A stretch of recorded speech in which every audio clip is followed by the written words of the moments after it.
creating psychological safety, offering an environment that includes hope, compassion, stability, and trust. I think this is the foundation of an effective team, a creative team. Hello, and welcome to the Berlitz Language and Culture Podcast. My name is Louisa Ajami, and I will be your host. On today's episode, we are delighted to have Dr. Naomi Olson, academic, researcher, and expert in cross-cultural and team effectiveness, global business culture, and leadership, among others.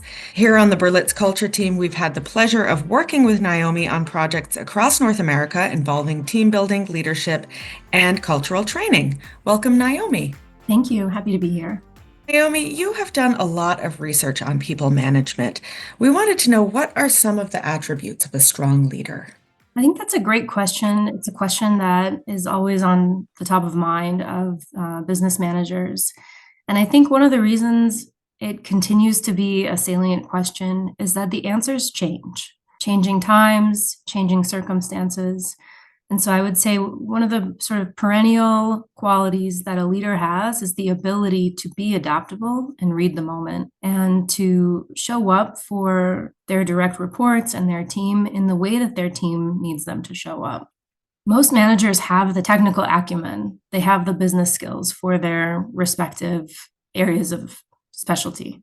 But one area in which managers tend not to realize that there is room for improvement is recognizing that the way that they manage may not work best for every single one of their employees. It's a cognitive bias. A lot of people think that what has worked well for me is universally a good approach. And that's just not true. So we end up working with a lot of managers who really benefit from starting to discern when and how am I helping a direct report to grow professionally? When can I notice that there's a professional maturity that I can help develop? And when is that different from a way that my direct report is wired, that if I try to change it, I won't be getting the best out of them anymore?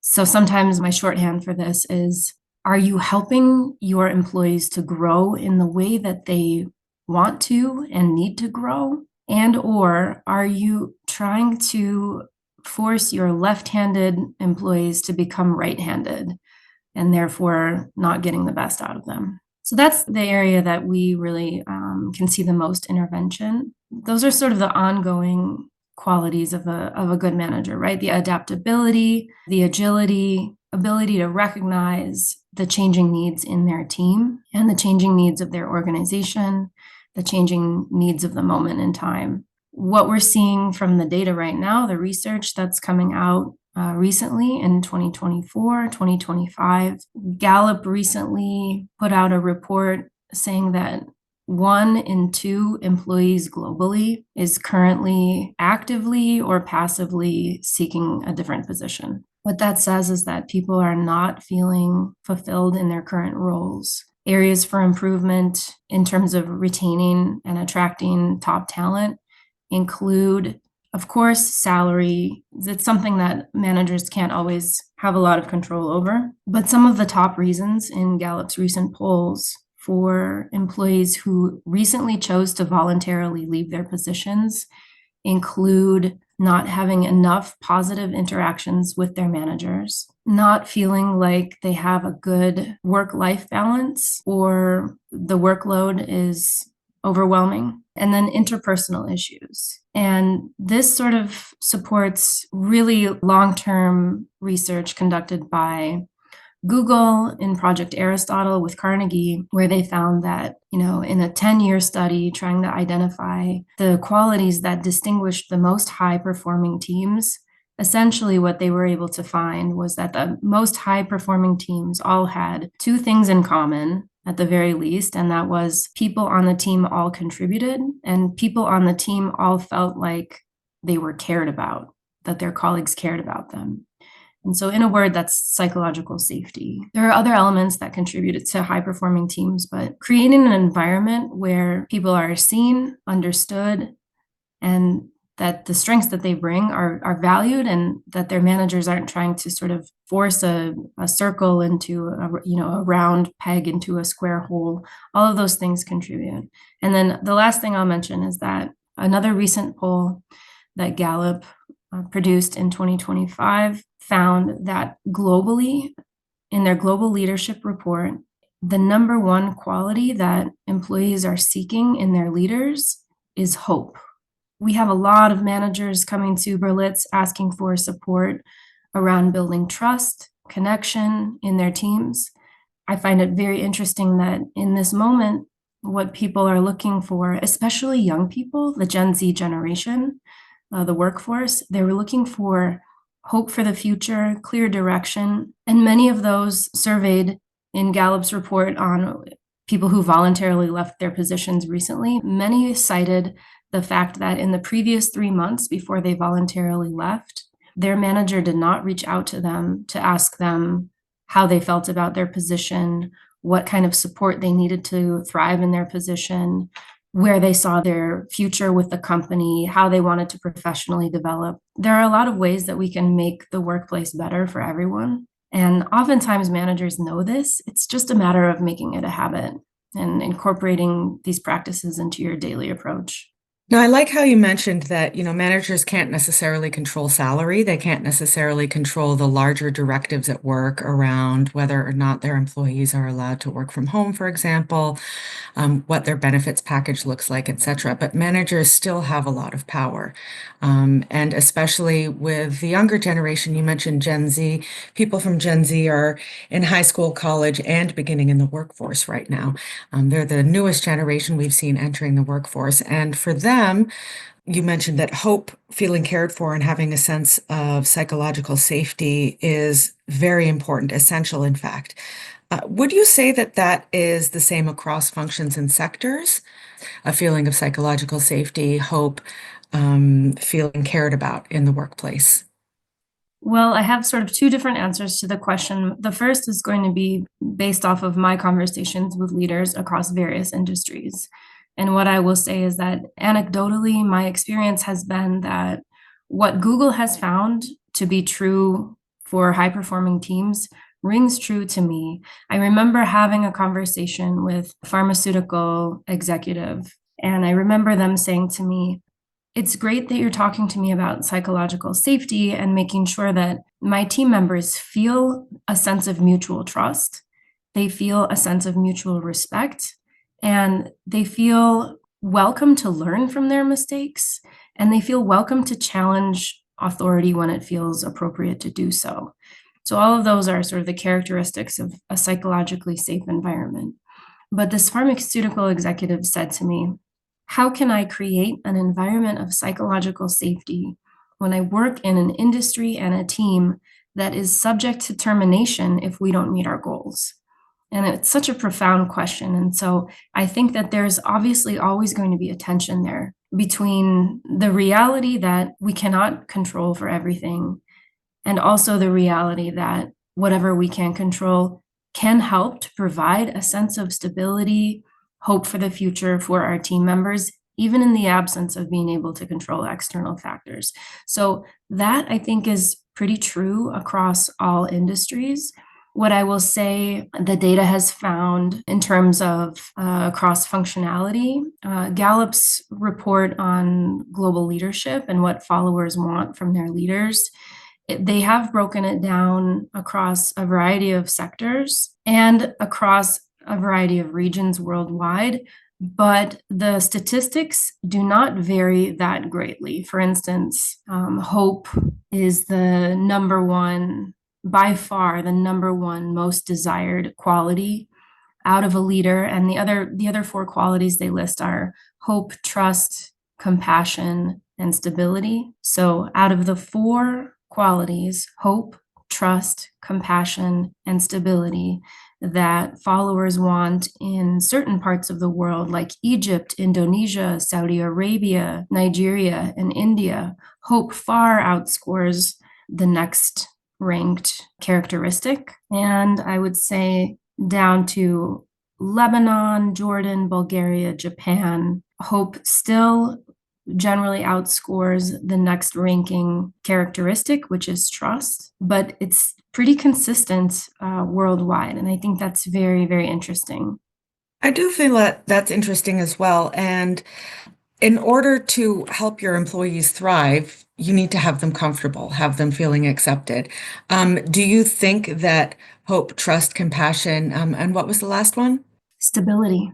Stability. So, do you believe that hope, trust, compassion, and stability will not only create a more relaxed and engaged workforce, but actually help bring out creativity and productivity? That's a really great question. I recently facilitated an offsite and I was talking about the Google Project Aristotle and the findings on high performing teams needing, psychological safety. And the leader of this team said, "So if I create psychological safety, I will have high performing teams." And I said, "I don't think it's that simple of a formula. I think creating psychological safety, offering an environment that includes hope, compassion, stability, and trust. I think this is the foundation of an effective team, a creative team." I remember working in an organization where we had a colleague who kept, it was almost like a mantra or a refrain.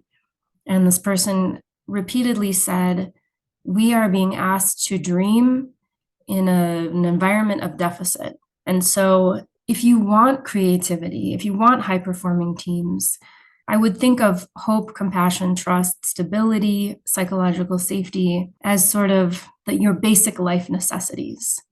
Those are the conditions in which creativity can thrive. A lot of people talk about changing culture or being a cultural change agent.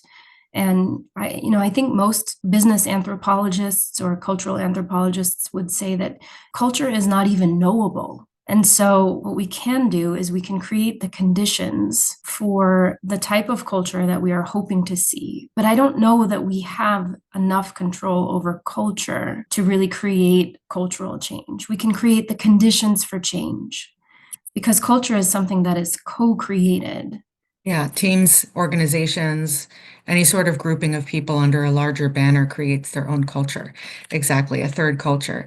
Understanding how that impacts employees, understanding how that impacts the wider organization is important for team leaders, especially when it comes to creating an environment that facilitates creativity and productivity as well.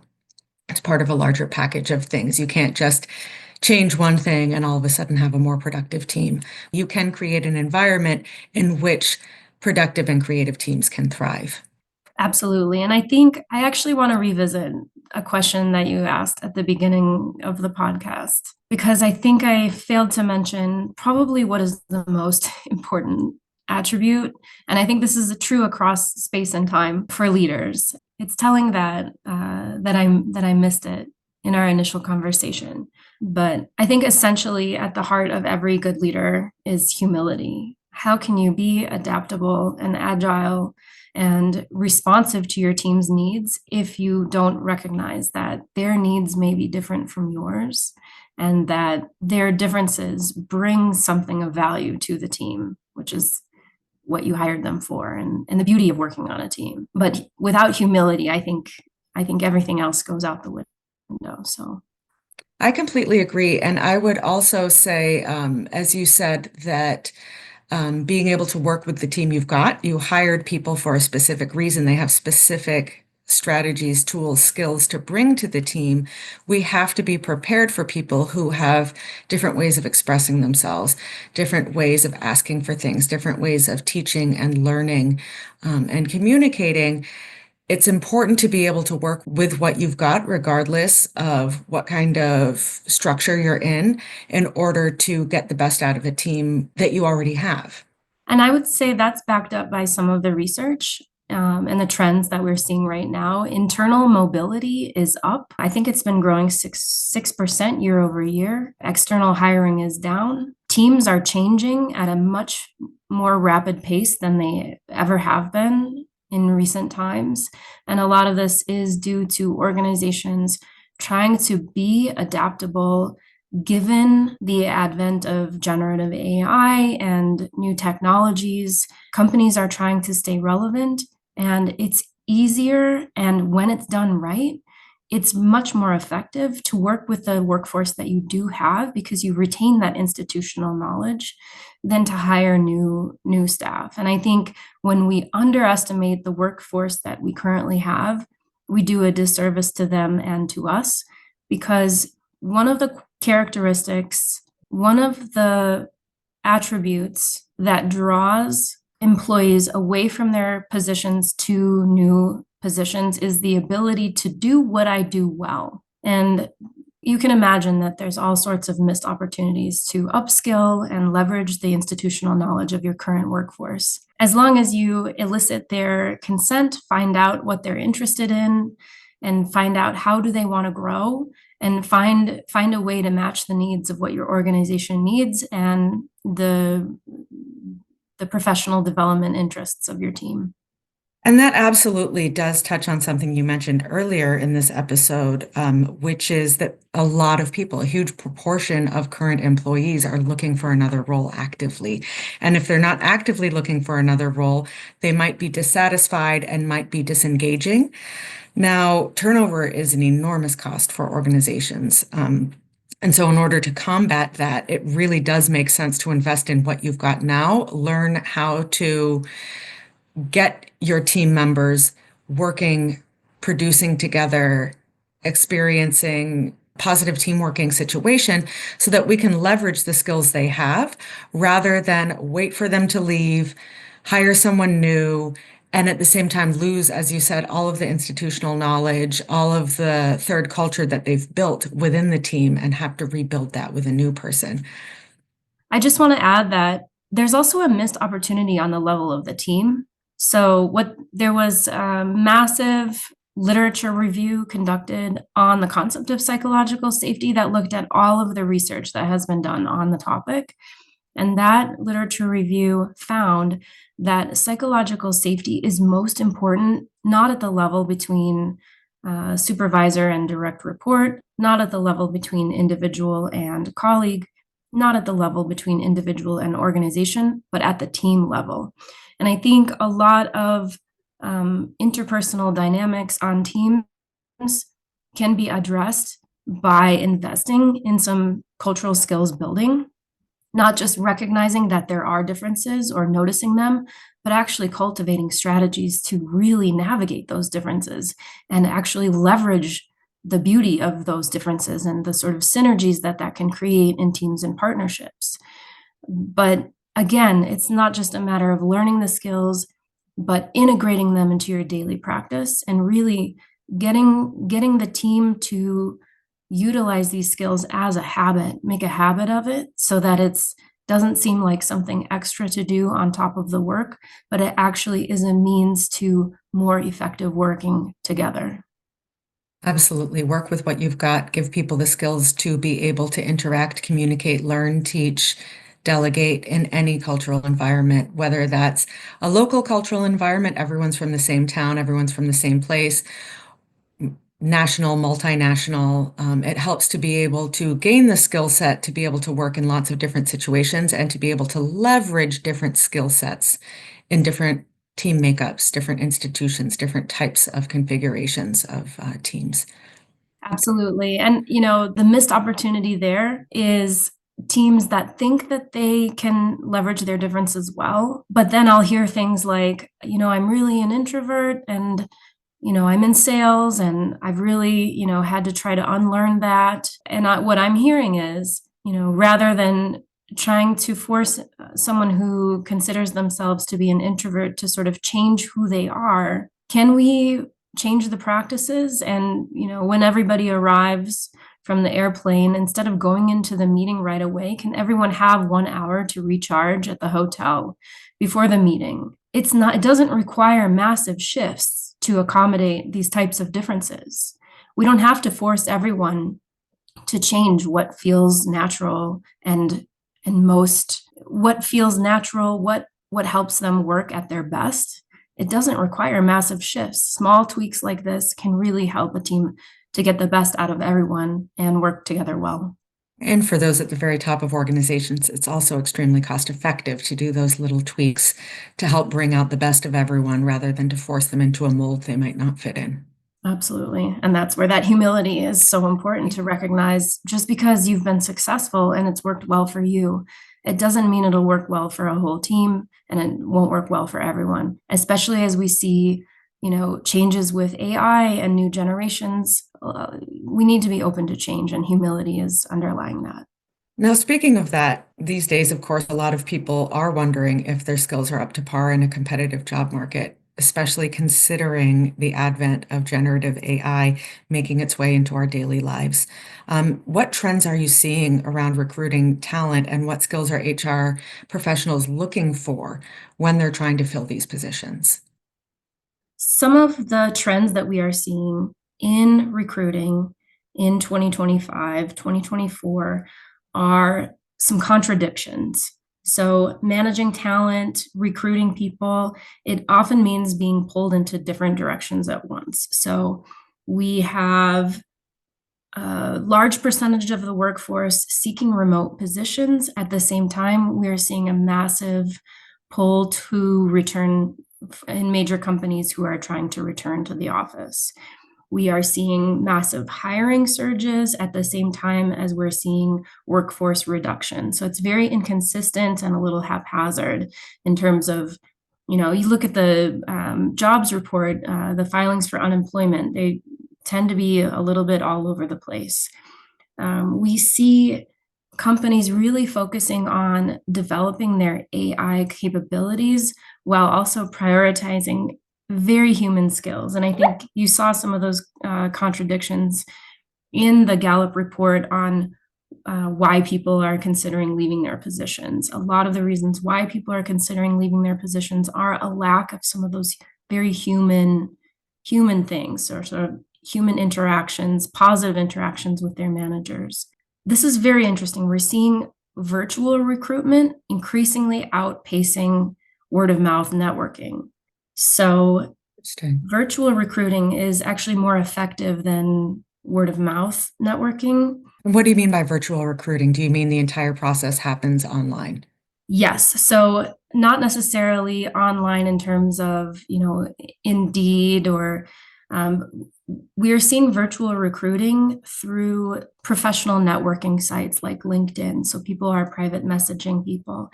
And because it is so hard to retain talent, and we see so much change happening within teams, recruiters have started relying really heavily on poaching employees. So employees who are not even considering leaving their positions are being asked to consider leaving by competitor organizations. So this just underlies just how sort of unstable many teams are currently. And that, I think that really goes to needing that feeling of hope and feeling a sense of insecurity. Another issue with recruiting that we're seeing is organizations have a lot of anxiety around AI.